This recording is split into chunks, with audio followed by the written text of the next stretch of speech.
Hello दोस्तों, आप सभी का बहुत बहुत स्वागत है, अभिनंदन है।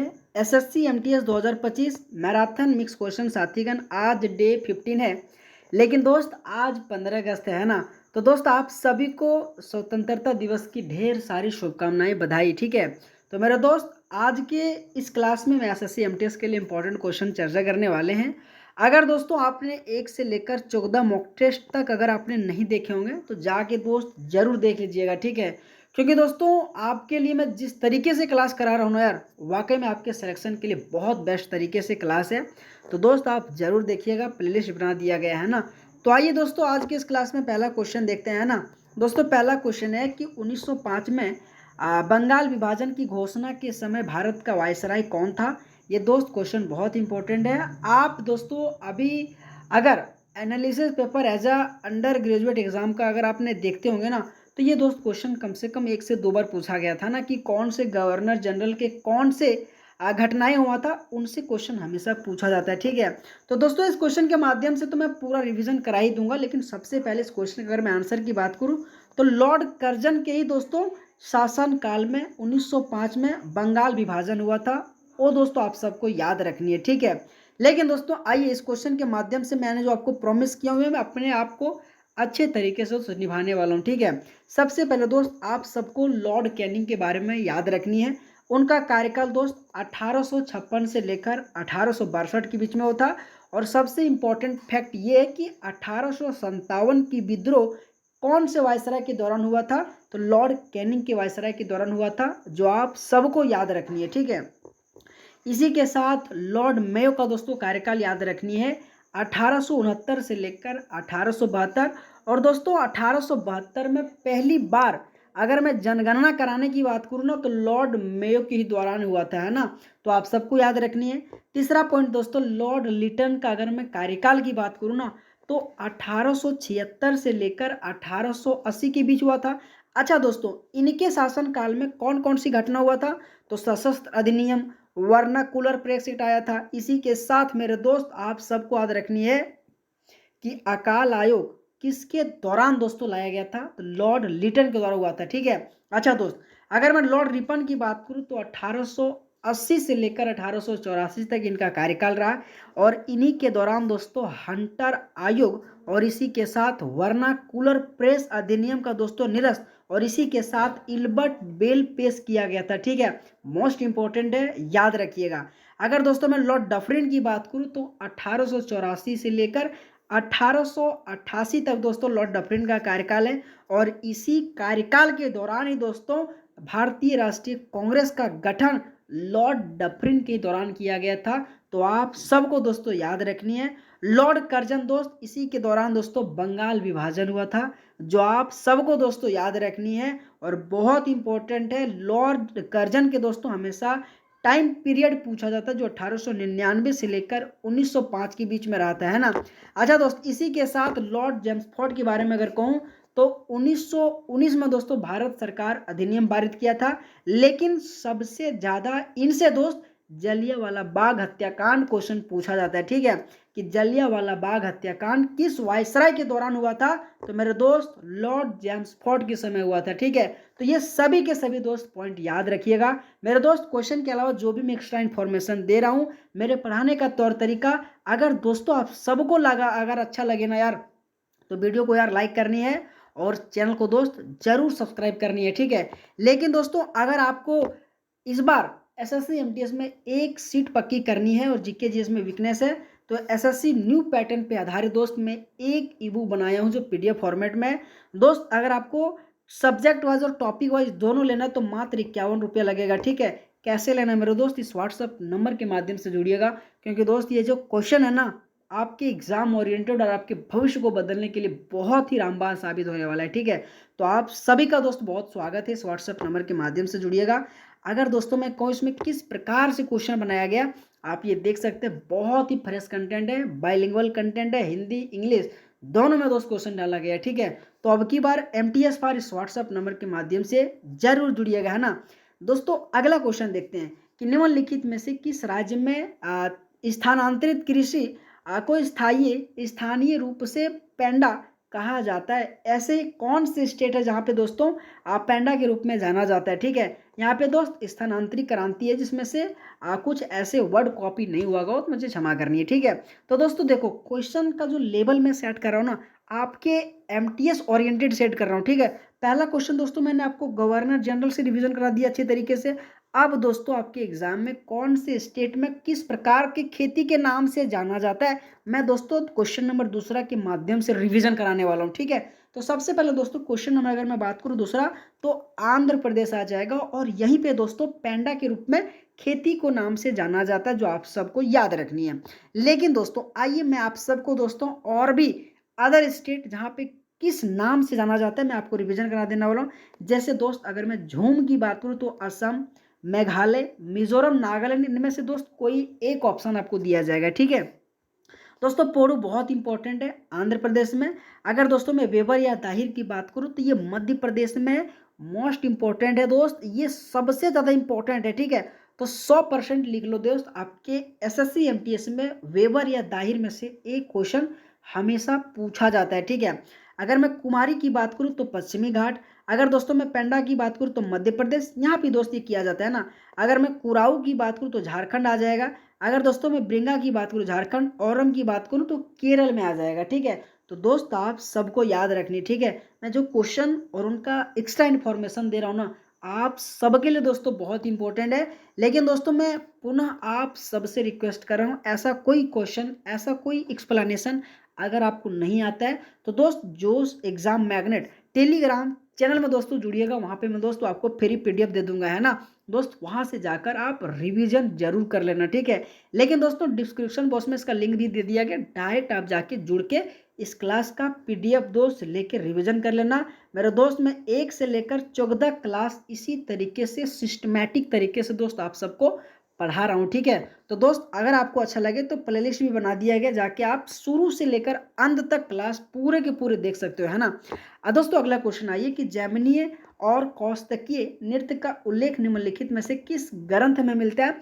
अगर दोस्तों आपने सीरियस से क्लास देखे होंगे तो मैंने भरतनाट्यम, आपके दोस्तों जितने भी प्रकार से शास्त्रीय नृत्य हो, जितने प्रकार से लोक नृत्य हो, उनसे संबंधित दोस्तों मैंने आपको पूरा रिवीजन कराया हूँ। ठीक है, लेकिन दोस्तों आज की इस क्लास में थोड़ा सा मैं क्वेश्चन को घुमा दिया हूँ। ठीक है, अब आपको दोस्तों आंसर बतानी है कि जैमिनी और कौस्तिकीय नृत्य का उल्लेख निम्नलिखित में से किस ग्रंथ में मिलता है। तो दोस्त आप सबको वेद नहीं जमाना है, उपनिषद नहीं लगाना है, पुराण नहीं लगाना है मेरे दोस्त, ब्राह्मण इस क्वेश्चन का राइट आंसर आ जाएगा। ठीक है, ब्राह्मण इस क्वेश्चन का राइट आंसर आ जाएगा, जो आप सबको मेरे दोस्त याद रखनी है। ठीक है, लेकिन दोस्तों आपके एग्जाम में ये जो पॉइंट है ना कि सबसे बड़ा उपनिषद कौन सा है, तो बृहदारण्यक उपनिषद है, और सबसे छोटा उपनिषद कौन सा है, तो मांडुक्य उपनिषद है। ठीक है, ये दोनों पॉइंट याद रखिएगा, आपके एसएससी एमटीएस में उपनिषद से संबंधित क्वेश्चन पूछा जाता है, जिसमें से कुल 108 उपनिषद है। ठीक है, और उनमें से मैंने आपको बड़ा और छोटा उपनिषद का नाम मैंने आपको बता दिया हूँ। ठीक है, दोस्तों अगला क्वेश्चन देखते हैं कि बौद्ध धर्म में अपने भिक्षुओं और तपस्याओं के अवशेष रखने के लिए किस प्रकार की संरचना का उपयोग किया जाता है। दोस्त ये बहुत ही इंपॉर्टेंट क्वेश्चन है, और अगर दोस्तों आप इस तरीके से क्वेश्चन एग्जाम से पहले प्रैक्टिस करके जा रहे हो ना दोस्त, तो आपके लिए बहुत ही शानदार क्लास होने वाला है। ठीक है, तो दोस्तों आप सबको बतानी है ना। तो मेरे दोस्त अगर मैं इस क्वेश्चन का आंसर की बात करूँ तो स्तूप आ जाएगा। ठीक है, कि भिक्षुओं और तपस्याओं के जो अवशेष रखने के लिए जो प्रकार की संरचना बनाया जाता है ना, उसी को स्तूप कहा जाता है। ठीक है, लेकिन दोस्त बौद्ध धर्म से संबंधित देखो आसान वाला बौद्ध धर्म के बारे में आपको हर किसी को पता है, लेकिन दोस्तों इस क्वेश्चन के माध्यम से मैं आपको कुछ यूनिक चीज बताने वाला हूँ। जैसे कि सबसे पहले बौद्ध धर्म का संस्थापक की मैं बात करूँ तो गौतम बुद्ध, जो सर सिद्धार्थ के नाम से जाना जाता है। ये बहुत इजी क्वेश्चन है, लेकिन दोस्त अगर मैं कहूँ कि गौतम बुद्ध का मुख्य सिद्धांत क्या क्या है, आप सबको देखना है कि दुख है, दुख का कारण है, निवारण है, अष्टांगिक मार्ग है, और 4 आर्य सत्य के बारे में, मुख्य सिद्धांत के बारे में कहा गया, जो आप सबको याद रखनी है मेरे दोस्त। इस तरीके से मैं इसलिए बता रहा हूँ क्योंकि जब स्टेटमेंट वाला क्वेश्चन देता है ना, तो 4 स्टेटमेंट देता है, उसमें से कहता है कौन सा एक सत्य है, कौन सा एक असत्य है, वहाँ दोस्त आप फंसना नहीं। इसीलिए दोस्त मैं इस तरीके से क्वेश्चन को उनका एक्सप्लेनेशन के अनुसार मैं आप सबको समझा रहा हूँ। ठीक है, अगर दोस्तों मैं कहूँ प्रमुख शिक्षाएं बताया था, जिसमें से अहिंसा के बारे में कहा गया है, सत्य के बारे में बताया गया, अस्थेय ये बहुत इंपॉर्टेंट है। अस्तेय का मतलब होता है चोरी ना करना। ये दोस्तों गौतम बुद्ध के प्रमुख शिक्षाएं में इसे शामिल किया गया है। ब्रह्मचर्य के बारे में कहा गया जो बहुत इंपॉर्टेंट है। 1 से लेकर 25 साल तक ब्रह्मचर्य के बारे में रहने को कहते हैं, है ना, जो बहुत बड़े दोस्त एक मतलब यार मतलब मानना चाहिए, है ना। इसी के साथ दोस्तों त्रिरत्न हमेशा क्वेश्चन पूछा जाता है। दोस्तों बुद्ध, धम्म, संघ, ये 3 रत्न है जो कई कई बार आपके एसएससी हो, रेलवे हो, हमेशा त्रिरत्न के नाम से 4 ऑप्शन दिया जाता है। उसमें से कहता है कौन सा एक त्रिरत्न का प्रकार नहीं जो आप सबको याद रखनी है, ठीक है। अगर दोस्तों अगर मैं कहूँ इसकी स्टांगिक मार्ग जैसे कि समझ है, सही सोच है, सही भाषण है, सही कर्म है, सही आजीविका है, सही प्रयास है, सही जागरूकता है, सही एकाग्रता है, ठीक है। 4 दोस्तों आर्य सत्य के बारे में कहा कि दुख है, दुख का कारण है, दुख का निवारण है ना। तो कहीं ना कहीं दोस्त ये सभी के सभी पॉइंट याद रखिएगा, ठीक है। दोस्त आपके एग्जाम में सम्राट अशोक से संबंधित बौद्ध धर्म के बारे में इंपॉर्टेंट क्वेश्चन रहता है जो आप सबको याद रखना है कि बौद्ध धर्म के प्रचार में उनका एक बहुत बड़ा योगदान रहा था, जो दोस्त आप सबको याद रखनी है, ठीक है। मेरे दोस्त मैं आप सबसे उम्मीद करता हूँ क्लास आपको अच्छा लगता होगा। अगर दोस्तों आप सबको क्लास अच्छा लगता होगा ना यार, तो कम से कम यार वीडियो को लाइक करनी है और चैनल को जरूर सब्सक्राइब करनी है, ठीक है। अगला क्वेश्चन दोस्तों कि उस्ताद गगे खुदा बख्श निम्नलिखित में से किस घराने से जुड़ा हुआ है। मेरा दोस्त एक छात्र, जितने भी छात्र हैं मेरे दोस्त, आप अपने दिल पे हाथ रख के कहो इस तरीके से क्वेश्चन आपके एग्जाम में पूछा जाता है। और दोस्त अगर आपको बिलीव ना होना यार तो जाके कुछ नहीं करो, जो अभी एडुकेटी जो अभी नया वेंडर से सीखा है, अभी जो 2 का पेपर हुआ फेज 13 का और आपके सिलेक्शन पोस्ट का, जाओ दोस्त पेपर उठा लो यार सिलेक्शन स्टेनोग्राफर का। आपके एग्जाम में अगर घराने से संबंधित क्वेश्चन नहीं पूछा गया हो ना यार, तब मेरे को कहना, क्योंकि दोस्त मैं अगर आपके लिए काम करता हूँ ना यार, तो दोस्त केवल व्यूज पाने के लिए नहीं, आपकी सिलेक्शन लेने के लिए, ठीक है। तो दोस्त आपको इस तरीके से क्वेश्चन याद रखना पड़ेगा, ठीक है। तो आगरा घराने से संबंधित दोस्तों आप सबको उस्ताद धग्गे खुदा बख्श याद रखनी है ना। लेकिन दोस्त इस क्वेश्चन के माध्यम से मैं आपको और भी संबंधित घराने के और भी बड़े बड़े कलाकार का नाम रिवीजन कराने वाला हूँ, ठीक है। जैसे कि ग्वालियर घराने से आपकी हाजी सुजान खान, नाथन पीर बख्श, बड़े गुलाम अली खान। दोस्त आपको बड़े गुलाम अली खान कई ऐसे घराने में दिखेंगे, लेकिन ध्यान देनी है आपके ऑप्शन जब दिया जाएगा तो दोस्तों आपको उनमें से आराम से देना पड़ेगा, ठीक है। इसी के साथ दोस्तों आगरा घराना आपके फैयाज खान बहुत इंपॉर्टेंट है, लतीफ़ हुसैन खान बहुत इंपॉर्टेंट है, विलायत हुसैन खान बहुत इंपॉर्टेंट है। किराना घराना से दोस्तों अब्दुल करीम खान, रोशन आरा बेगम, गंगूबाई हंगल, बहुत बड़े बड़े नाम है जो आपके एग्जाम में हमेशा किराना घराने से दोस्तों क्वेश्चन पूछा जाता है, ठीक है। जयपुर घराना दोस्तों अलादिया खान कम से कम दोस्तों याद रखने, और इसी के साथ मल्लिकार्जुन मंसूर, ये 2 नाम एटलीस्ट जयपुर घराने से याद रखनी है, ठीक है। अगर दोस्तों मैं दिल्ली की बात करूं दोस्तों तो शब्बीर अहमद खान, उस्ताद बड़े गुलाम अली खान और आपके चांद खान। पटियाला घराने बड़े गुलाम अली खान मोस्ट इंपॉर्टेंट है, आप सबको याद रखनी है। इसी के साथ फतेह अली खान भी आपके पटियाला घराने से संबंधित है, ठीक है। मेरे दोस्त अगर मैं रामपुर शाहसवान घराने से बात करूँ तो इनायत हुसैन खान और इसी के साथ उस्ताद रशीद हुसैन खान, ठीक है। जो दोस्त आप सबको ये सभी घराने और उनसे संबंधित कलाकार के नाम याद रखनी है, ठीक है। अगर दोस्तों मैं अगला क्वेश्चन की बात करूं कि गीता चंद्रन को 2007 में पद्मश्री प्रदान किया गया था, जो एक जानी मानी डैश नृत्यांगना है। मेरा दोस्त आपके एसएससी का एक ट्रेंड है, क्या ट्रेंड है कि दोस्त आपके जैसे देखो आपके करंट अफेयर इस तरह से नहीं माना जाता है यार, स्टैटिक पोर्शन में चला जाता है। कोई भी भरतनाट्यम हो, कोई भी दोस्त कलाकार हो, उनको कब पुरस्कार दिया गया, पद्मश्री, पद्म भूषण, पद्म विभूषण, भारत रत्न, संगीत नाटक अकादमी और भी जितने प्रकार के दोस्त पुरस्कार है, वो दोस्त हमेशा आपके एग्जाम में क्वेश्चन एक पूछा ही जाता है ना। तो इस तरीके से जब क्वेश्चन आपको आए ना यार, तो आपको दोस्तों धीरज रख के आंसर देनी है, आपको हड़बड़ाहट में आंसर गलत नहीं करनी है ना। मैं पुनः कह रहा हूँ भरतनाट्यम इस क्वेश्चन का राइट आंसर आ जाएगा। लेकिन दोस्तों मैं आप सबसे एक रिक्वेस्ट कर रहा हूँ, जब आपके एसएससी एमटीएस का जब नोटिफिकेशन एग्जाम डेट का आ जाए ना, तो दोस्त मैं आप सबको टॉपिक वाइज करके भी पढ़ाने वाला हूँ, ठीक है। और उसमें दोस्त एक टॉपिक रखूंगा, जितने भी कलाकार हैं उनको कब कब कौन कौन से साल उसको कौन से पुरस्कार से सम्मानित किया गया, मैं दोस्त आप सबको पढ़ाने वाला हूं। और दोस्त मैं उसमें 100 क्वेश्चन कराऊंगा और 100 के 100 दोस्तों आपकी एग्जाम का आपके एसएससी में पूछा गया क्वेश्चन कराऊंगा, ताकि दोस्त आपकी इडिक्विटी आ जाए या फिर कोई भी आपका एग्जाम ले लो दोस्त, उससे एक भी क्वेश्चन बाहर नहीं पूछा जाएगा, है ना। तो बस दोस्त आप सबको मेरे साथ जुड़े रहना है ना। अगर मैं अगला क्वेश्चन की बात करूं दोस्तों कि निम्नलिखित में से किसने प्रसिद्ध उपन्यास देवदास और परिणीता लिखा है तो दोस्तों आप सबको आंसर पता ही होगा, शरद चंद्र चट्टोपाध्याय इस क्वेश्चन का राइट आंसर आ जाएगा। लेकिन दोस्तों इस क्वेश्चन के माध्यम से मैं आपको रविंद्रनाथ टैगोर से संबंधित पुस्तक, जिसमें से गीतांजलि, गोरा, चौखेर वाली, ये बहुत इंपॉर्टेंट है। कम से कम 3 नाम आप सबको रविंद्रनाथ टैगोर जी से याद रखनी है, ठीक है। मेरे दोस्त बंकिम चंद्र चट्टोपाध्याय द्वारा आनंद मठ, बहुत इंपॉर्टेंट आप सबको याद रखनी है। लेकिन शरद चंद्र चट्टोपाध्याय की कुछ और इंपॉर्टेंट अगर पुस्तक की बात करूँ तो देवदास, श्रीकांत, चरित्रहीन, आपकी गृहदाह, और इसी के साथ परिणति, और आपके पत्थर दाबी, ये भी दोस्तों इनके अलावा पुस्तक आप सबको याद रखनी है, ठीक है। क्योंकि दोस्तों आप एक किसी का पुस्तक याद रख लेने से आपका सिलेक्शन नहीं होगा, आपको दोस्त उसके अलावा भी और भी क्या इंपॉर्टेंट आपसे क्वेश्चन पूछा जा सकता है, ये भी दोस्तों आप सबको याद रखना पड़ेगा, ठीक है। तो कहीं ना कहीं ये सभी पॉइंट याद रखिएगा। अगला क्वेश्चन दोस्त कि भारत के संविधान का कौन सा अनुच्छेद संसद की सदस्यता के लिए योग्यता निर्धारित करता है। आप सबको दोस्तों मैंने संसद से संबंधित कुछ इसके बारे में चर्चा कर देना हो, ठीक है। सबसे पहले आंसर दोस्तों आपको आर्टिकल 84 आ जाएगा, जो इस क्वेश्चन का राइट आंसर आ जाएगा। संसद के बारे में दोस्तों भाग 5 में कहा गया। अगर मैं कहूँ दोस्तों आर्टिकल 79 से लेकर कहाँ तक दिया गया मेरे दोस्त, आप सबको फटाक के आंसर बतानी है। आप सबको दोस्तों मैं होमवर्क दे रहा हूँ, ठीक है, कि संसद के बारे में हमारे संविधान में आर्टिकल कहाँ से कहाँ तक जिक्र किया गया, और बहुत इंपॉर्टेंट है आपके एग्जाम में 80, 79, 81, ठीक है, जिसे सरला के नाम से जाना जाता है, ठीक है। संसद आपके 79 में संसद के बारे में, आपके 9 से दोस्तों राज्यसभा आ जाएगा, 80 दोस्तों 81 आपकी लोकसभा के बारे में आ जाएगा। तो कहीं ना कहीं आप सबको दोस्तों एटलीस्ट याद रखनी है, ठीक है।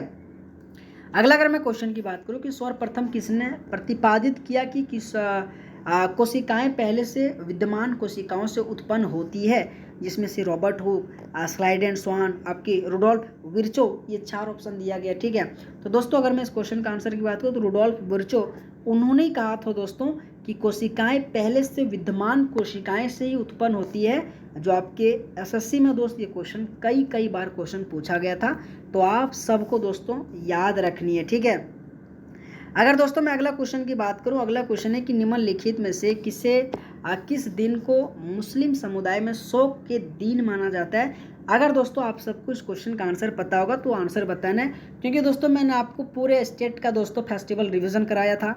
आज का क्लास में दोस्तों मैंने चाहा कि चलो यार एक मुस्लिम समुदाय से संबंधित भी क्वेश्चन क्लास में रखा जाए, तो मैंने मॉक टेस्ट नंबर 15 में इसको क्वेश्चन डाला था, है ना। तो आप सबको दोस्तों याद रखनी है, मुहर्रम इस क्वेश्चन का आंसर आ जाएगा। और इसी मुहर्रम में दोस्तों शोक के दिन दोस्तों मनाया जाता है, जो आप सबको याद रखनी है, ठीक है। अगला अगर मैं क्वेश्चन की बात करूँ दोस्तों कि मृत और अंतर्निहित पौधे उच्च तापमान और दबाव के कारण धीरे धीरे कोयले में परिवर्तित हो जाते हैं, इस प्रक्रिया को दोस्त क्या कहा जाता है, बहुत इंपॉर्टेंट है। तो कार्बनीकरण इस क्वेश्चन का राइट आंसर आ जाएगा, जो आप सबको दोस्तों याद रखनी है, ठीक है। अगर मैं अगला क्वेश्चन की बात करूं मेरे दोस्त कि निम्नलिखित में से कौन सा विकल्प सर्वोच्च न्यायालय का एक महत्वपूर्ण कार्य नहीं है, दोस्तों आप सबको बताना है, ठीक है। अगर मैं इस क्वेश्चन का आंसर की बात करूं कि भूमि अभिलेख और राजस्व संहिता का रख रखाव करना एक प्रकार से सर्वोच्च न्यायालय का एक महत्वपूर्ण कार्य नहीं है, जो आप सबको दोस्तों याद रखनी है, ठीक है। अगला अगर मैं क्वेश्चन की बात करूं दोस्तों कि मनोरंजन सेवाएं किसका एक उदाहरण है, तो दोस्तों अगर मैं बात करूं तो उपभोक्ता वस्तुएं का एक प्रकार से उदाहरण है, जो दोस्त आप सबको याद रखनी है। दोस्त आप सबको क्लास कैसा लग रहा है, मज़ा आ रहा है दोस्त? अगर आप सबको दोस्तों अच्छा लग रहा है तो यार कम से कम अपने एक दोस्तों तक भी शेयर कर सकते हो, कोई बात नहीं, ठीक है। शेयर करनी यार, और कहना यार कि रोज़ शाम 6 बजे मैं दोस्त आपके लिए वीडियो अपलोड करता हूँ SSC MTS के लिए। तो ऐसे मेरे दोस्त अगर आपको पढ़ने में इंटरेस्टेड है तो दोस्त आपका बहुत बहुत स्वागत है, मैं इसी तरीके से पढ़ाता हूँ, ठीक है। दोस्त बहुत लोगों को कहना कि सर आप एक्सप्लेन करके ही पढ़ाइए। अगर आपका प्रैक्टिस भी चाहिए दोस्त तो प्रैक्टिस में कर दूंगा यार, कोई बड़ी बात नहीं है उसके लिए, ठीक है। तो दोस्त आपकी जैसी इच्छा है, आपका स्वागत है कमेंट बॉक्स में, है ना। अगर दोस्तों मैं अगला क्वेश्चन की बात करूँ कि योजना आयोग के अनुसार 2004-05 में गरीबी रेखा से नीचे भारत की कुल जनसंख्या का प्रतिशत आपके लड़का वाला गरीबी अनुपात सहित कितना था। दोस्तों इस तरीके जब क्वेश्चन आता है ना तो लोग छोड़ देता है, OBC बात है यार। लेकिन कोई बात नहीं है दोस्त, 25 में 25 आपको नहीं करना है, कुछ कुछ आ भी ज़्यादा जो आपसे नहीं बनेगा, ठीक है। लेकिन कम से कम जब आप सीखने के लिए आए हो ना तो सभी क्वेश्चन आपको कम से कम याद करके जानिए, ठीक है। तो 27.5% इस क्वेश्चन का राइट आंसर आ जाएगा, ओके। अगला क्वेश्चन है कि ओलंपिक आकार के स्विमिंग पूल के मानक लंबाई कितनी होती है। दोस्तों 25 मीटर, 40 मीटर, 50 मीटर, 100 मीटर। दोस्त मैंने चाहा कि चलो ये ओलंपिक से संबंधित पूरा रिवीजन करा दूँ, ठीक है। लेकिन मैंने कहा यार चलो अगले क्लास में पूरे ओलंपिक से संबंधित जितना भी क्वेश्चन ओलंपिक से पूछा जाए, मैं दोस्त आने वाली क्लास में क्वेश्चन में पूरा का पूरा प्रैक्टिस करा दूंगा, ठीक है। तो इस क्वेश्चन का आंसर 50 मीटर आ जाएगा। अगला अगर मैं क्वेश्चन की बात करूँ दोस्तों कि एक बच्चा का हृदय गति 135 बार जो प्रति मिनट है, तो हृदय की आवृत्ति क्या होगा दोस्तों, आपको बताना है इस क्वेश्चन का क्या आंसर आ जाएगा, ठीक है। तो 135 तो इसका 2.25 एच आ जाएगा, है ना। बहुत इंपॉर्टेंट है, आपके हमेशा आवृत्ति से संबंधित क्वेश्चन पूछा जाता है। अगला क्वेश्चन है कि अबनुश महोगनी और सिंकोना किस प्रकार के वनों में पाया जाता है। आप सबको दोस्तों क्वेश्चन नंबर 17 का आंसर पता है। देखो दोस्त, आपको सिंकोना के बारे में आप सबने देखा होगा, सबने सुना भी होगा, है ना। लेकिन दोस्तों आपको महोगनी और इसी के साथ अबनुस, ये दो नाम आपको नहीं सुना दिया होगा, ठीक है। लेकिन दोस्तों अगर आपने सिंकोना से संबंधित रिलेट करके उसमें कटिबंधीय सदाबहार वन अगर आंसर लगाए होंगे ना, तो क्वेश्चन नंबर 17 का आंसर आपका सही आ जाएगा, है ना। तो दोस्त कोई बात नहीं भी आता था, आपको सीख लेना है, ठीक है। अगर मैं अगला क्वेश्चन की बात करूं कि पल्लव का प्रथम सामंत कौन थे, मेरे दोस्त मैं पुनः कह रहा हूं, जितने भी आपके शासक है दोस्तों, उनका राजधानी है दोस्तों, उन्होंने कौन से स्थापना किया था, मैंने पूरे अच्छे तरीके से रिवीजन कराया हूँ दोस्त। मुझे आप कह नहीं सकते कि मैंने आपको नहीं पढ़ाया हूँ, ठीक है। और दोस्त जब इस तरह का क्वेश्चन आता है ना यार, तो मैं हर एक छात्र से चाहता हूँ कि यार उसका आंसर दो, क्योंकि मैंने आपको पढ़ाया हूँ, ठीक है। तो विजयलाल इस क्वेश्चन का राइट आंसर आ जाएगा, जो आप सबको याद रखनी है ना। अगला क्वेश्चन है मेरे दोस्त कि 1983 क्रिकेट विश्व कप आयोजन के दौरान निम्नलिखित में से कौन भारतीय क्रिकेट टीम के कप्तान थे। दोस्त क्वेश्चन नंबर 19 का मैं आप सबको होमवर्क दे रहा हूँ। एक होमवर्क का आंसर आपको कमेंट बॉक्स में जरूर देना है, ठीक है। मैं हर एक ऐसे लगन और एक अच्छे तरीके से पढ़ाई करने वाले छात्रों से एक्सपेक्टेशन लगाता हूँ। क्वेश्चन नंबर 19 का आंसर आपको ऑप्शन नंबर क्या होगा, कमेंट बॉक्स में जरूर देना है, ठीक है। आइए दोस्तों क्वेश्चन नंबर 20 देखते हैं, ठीक है। क्वेश्चन नंबर 20 है कि दर्द निवारकों दवाएं का उपयोग के लिए क्या किया जाता है। दोस्तों अगर आपको साइंस में इस तरीके से क्वेश्चन नहीं आता है ना यार, तो कुछ नहीं, कम से कम क्वेश्चन जब आपकी आंखों के सामने गुजरे ना, तो उसको आराम से देखो, और जब पुनः क्वेश्चन आपके एग्जाम में पूछा जाए ना, तो केवल इतना प्रॉमिस कर लेना, कभी जीवन में गलत नहीं करूँगा, ठीक है। तो दर्द कम करने और बुखार में राहत पहुंचाने के लिए दोस्तों दर्द निवारक दवाओं के लिए उपयोग किया जाता है, ठीक है। तो दोस्तों आप सबको क्लास कैसा लगा, एक कम समय में दोस्तों मैंने आपको क्लास का रिवीजन कराया हूँ, ठीक है। मैं पुनः कह रहा हूँ, अगर जीके जीएस में वीकनेस और इस तरीके से दोस्तों आपको साइंस हो और भी ऐसे टॉपिक हो नहीं आता है, तो आपके लिए दोस्तों ये बहुत इंपॉर्टेंट है। मात्र 21 रुपये लगेगा। इस व्हाट्सअप नंबर के माध्यम से 7856897115 इस व्हाट्सअप नंबर के माध्यम से जरूर जुड़िएगा, ठीक है दोस्तों। अगर आपको क्लास अच्छा लगा हो तो वीडियो को लाइक करनी है, चैनल को सब्सक्राइब करनी है और लोगों तक दोस्त शेयर करनी है, ठीक है। दोस्त आप सबका बहुत बहुत धन्यवाद। Thank you so much.